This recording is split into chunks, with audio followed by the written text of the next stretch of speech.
Oh, I've kind of been dreading this job a little bit. This is going to be fun. So fortunately, this thing's pretty light. It's pretty much all vinyl. I took it did come with a wooden casing, but I don't like it. I stripped it out of there. I'd rather build my own. But, so, let's see if I can get this thing in without, you know, taking a ride. So I think I'm just going to go, I usually like to split the difference on windows, but because this thing's big enough and I'm kind of doing this by myself, I think I'm going to cheat it to one corner and then level it off of that corner and see what happens. But this window came out of my brother-in-law's place, and he was nice enough to donate it to the cause.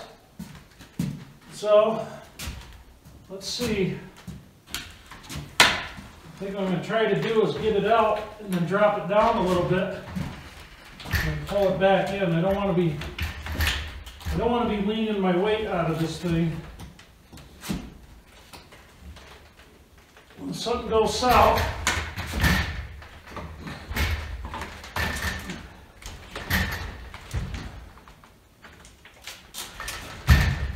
holy shit. Ha! That went too easy. Okay. I don't think my clamp's quite sturdy enough. Or big enough, I should say. So we're just going to get a nail in this.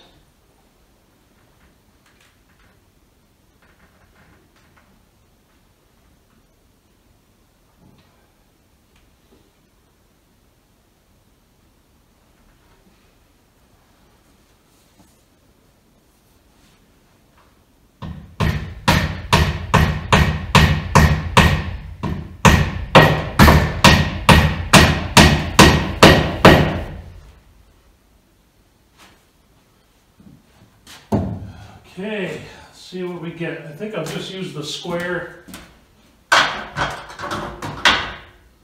Now let's see what we get here. Ooh, top flanges are not going to hit there.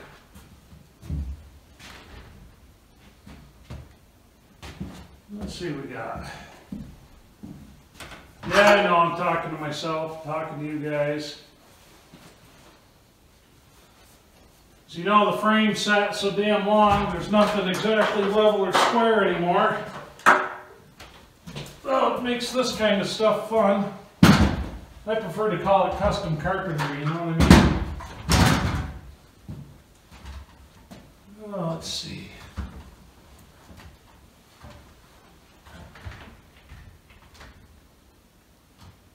No, not even going to reach on that one. Son of a bitch.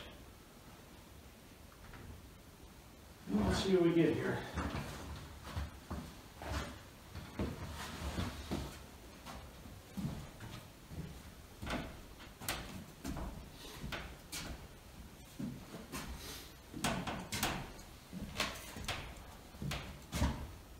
Let's just see how close we are.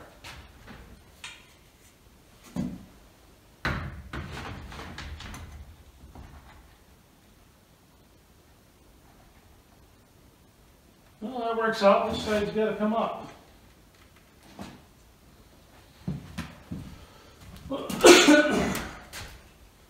How do I even want to know?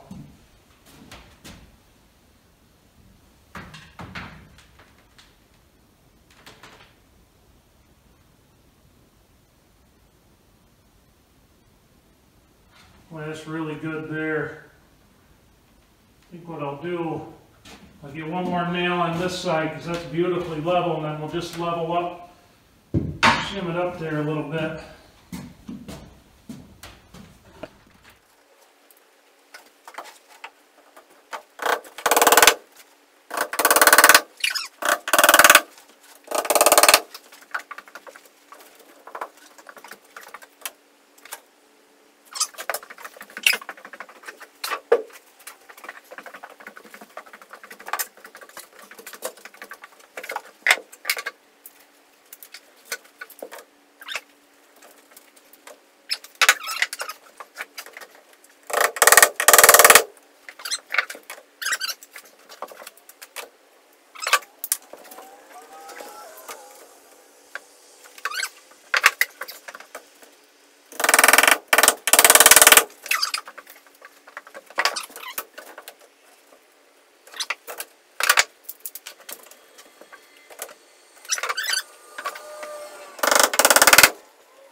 All right, now for the real test. Let's see if we can get these to open and close. Because that will tell us, really that's the important part, isn't it? Okay, let's see here.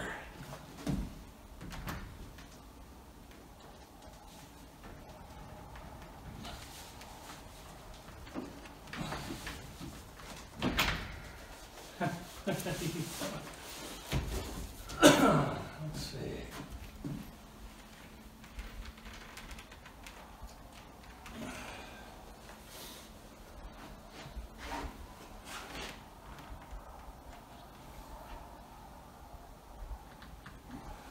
Okay.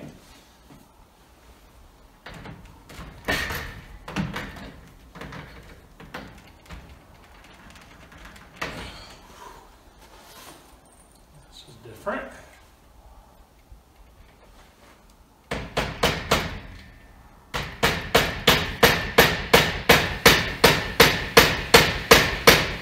There we go. Didn't want to come down.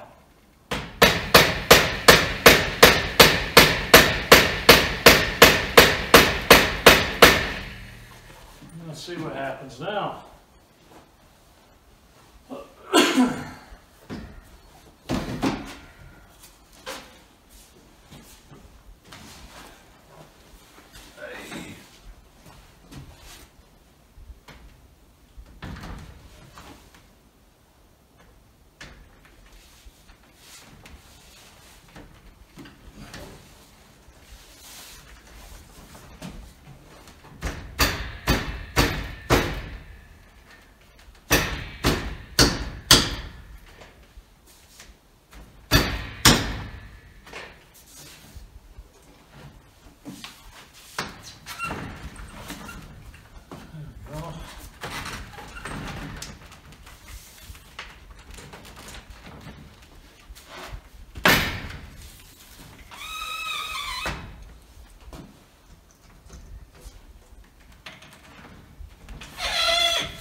Let's see if the bottom ones will work.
Well, I think we could live with it, guys. I'll start getting my nails in up through here. And we're going to do this before I nail each section. We'll do, I'll put these in as we go.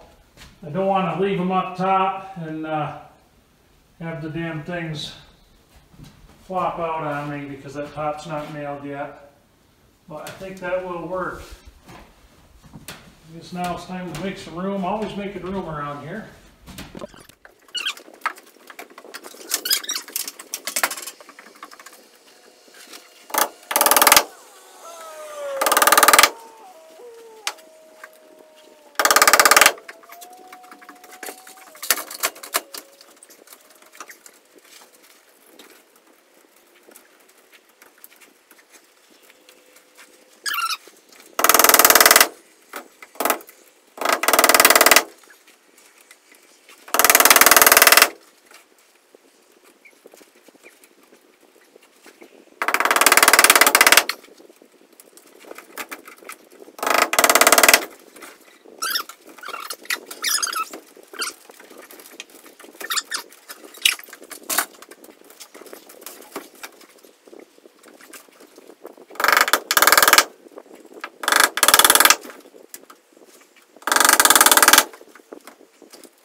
Well, if you guys can see behind me here, we made some progress the last 2 nights, some really good progress the last couple nights. It's Friday night right now, it's 1 a.m., so I guess it's actually Saturday morning. But just finishing up for the night.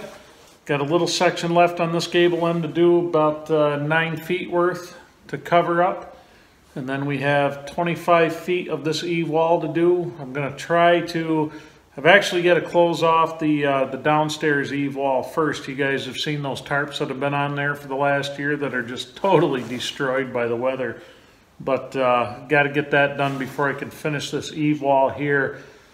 Big goal is to really get this upstairs closed in this weekend, just because that'll keep so much out of the structure. You know, snow from blowing in, landing on the floor, melting off, running down below. Even when you shovel it off, it still ends up melting off and running down below. But I also, some point this weekend, I've got to put a carburetor in my Husqvarna 372 that I built a few years ago. So it's funny, I used to have a big collection of chainsaws. I used to collect chainsaws. I have a ton of them to rebuild, a few of them that I really want to rebuild. So there'll be some videos on that coming up in the future, and how to work on them, things like that. But I've got this awesome Dolmar 6400. Love that saw. It's 10 years old now. Never had a problem with it. Fires up all the time. You guys have seen it in quite a few videos here. That's like my go-to favorite saw. I see it the other day. Now I haven't moved it. It hasn't moved since before I fell. And I go to grab it the other day because I need to get the downstairs cleaned out. And I need to get behind this thing cleaned out so I can use ladders out there safely. So I've got a bunch of slab wood I have to block up. It's all going to go down to my sister-in-law's house. She has a wood boiler there, so it's a good use for it. Get her some heat. But the friggin' rear handle's busted right off of it. I mean, it's like destroyed. Something heavy hit that thing. But the miracle is the saw hasn't moved, and there's nothing around it on the floor to indicate that anything had landed on that saw. So, of course, what do? You line the children up against the wall, and you just kind of, you know, like Sergeant Schultz, up and down, you know, and of course, just like Prisoner, you know, nobody knows nothing, everybody's innocent. So what do? But the little turkeys, I tell you what. So anyway, I guess we're going to be getting a new rear handle gas tank assembly for that saw, because that is one of my favorite saws. I've got my Dolmar 9010. I've got a beautiful full wrap handle to put on it, but I will be happy to have my 372 back. That is one of my favorite saws. Just a good running saw. I love that thing. I built that out of brand new parts here a few years ago, and that was a lot of fun to do. But anyway, so like I said, got some good progress behind us. Tonight is like 2 videos rolled into one, or 2 nights worth. So that's why you're not seeing the daily uploads. I'm trying to get you a little more progress with every video. So I know I kind of enjoy doing that a little more. I like doing the daily uploads. That's fun too, but I also like to show a little bit more in each video, especially we're at the stage in the project now, and I've said it many times, it does get redundant a little bit for me to show the same thing all the time. But I tell you what, I am excited. This is like, this building that I've been working on for 3 years. I poured concrete 3 years ago last month, and I know a lot of you guys have heard this already, but I never would have thought in a million years that doing this was going to take this long. But I tell you what, I'm at a point now where it's like, wow, this is almost there. I am almost closed in. Now, yeah, I've got a ton of work to do on it afterwards, but the really hard stuff, the back-breaking stuff, most of the dangerous stuff, you know, the injury-causing stuff, most of that is done. And I am stoked, very excited. I mean, it's 1 a.m. here, and I'm freaking wired, man. I'm ready to keep going till the sun comes up. But unfortunately, if I do that, it's like a hangover the next day. You don't get nearly as much done. But anyway, I hope you guys enjoyed this one. I'm having a blast. This is awesome. very, very happy to be at this point. So anyway, I will see you guys on the next one.